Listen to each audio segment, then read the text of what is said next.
My Arsenal team. It has not been a fun week, to say the least.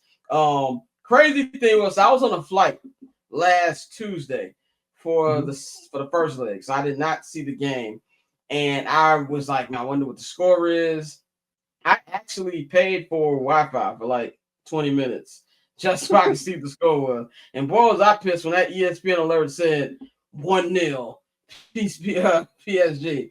But it just kind of been a long week. You know, not only losing the first leg to PSG, that Bournemouth game, that's when I knew I'm officially fan. When I tell you I was pissed, like, and you come out with that starting 11, which they didn't go out there and just throw bench players out there. They were trying to get this game, blowing that lead. And I don't care about the VAR thing that Arsenal fans have been yelling about for the last couple games. The play was why they lost that game. A draw wouldn't have been any better than the results you got. And then you look at how the Champions League thing is. Not only are we fighting to actually win the Champions League, we're fighting for our Champions League position. Yeah. You got Man City, who, as bad as the season they had, are 3 points behind us now. You got Nottingham Forest. You got Aston Villa in the background. You got Chelsea. Chelsea had a great week. You know what I'm saying? And all these other teams was like a 5-team race. Now, I'm not worried about them falling out to 5.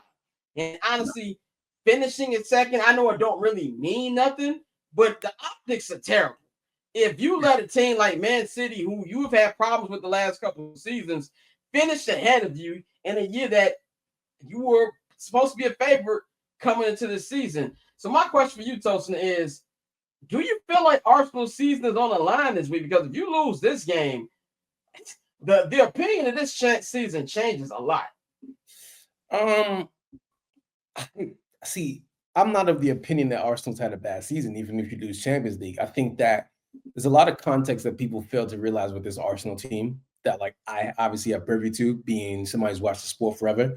Arsenal finally are, like, competing for big titles, right? They're finally in that space where, 2019, Arsenal were not here. Mikel Arteta's done a really good rebuild. I see a lot of fans saying they want him out. I'm like, to do what and to get who exactly?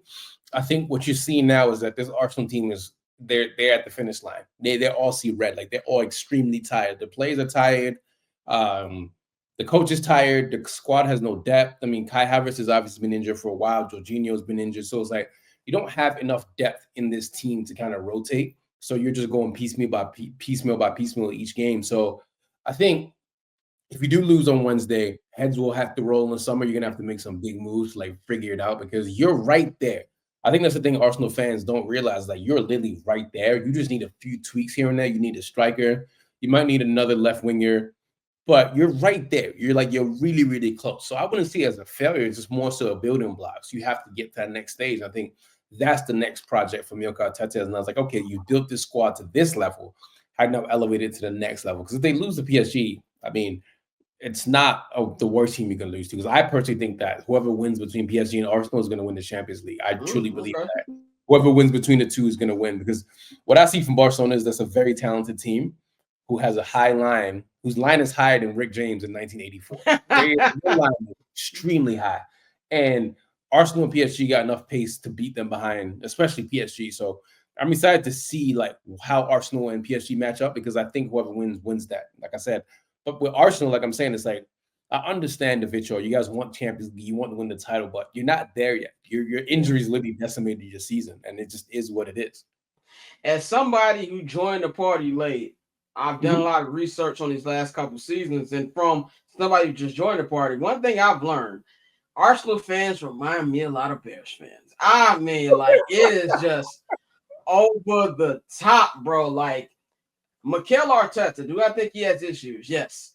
Do I think he relies, they always say he relies too much on his starters. To be fair, they did with a lot of injuries. And this is not like an excuse or none. You have, Kai Havertz, he still leads the team in goals. You know what I'm saying? He ain't played in a couple months. You have some of your best players out. But Bukayo Saka missed 3 whole months. And even now, you can kind of see even a little bit, he doesn't have the same motor. He's still trying to get back.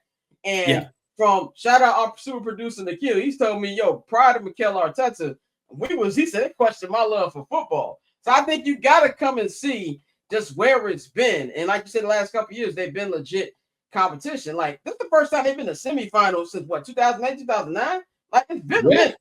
It's been a minute. So it's like it's practicing patience, but at the same time, the firing Mikel Arteta thing is honestly insane to me. Catch I'm Not Gonna Hold You, hosted by Scott Lewis, every Monday and Friday at 5 p.m. Eastern, 2 p.m. Pacific, only on HNB Media and the Barbershop Network.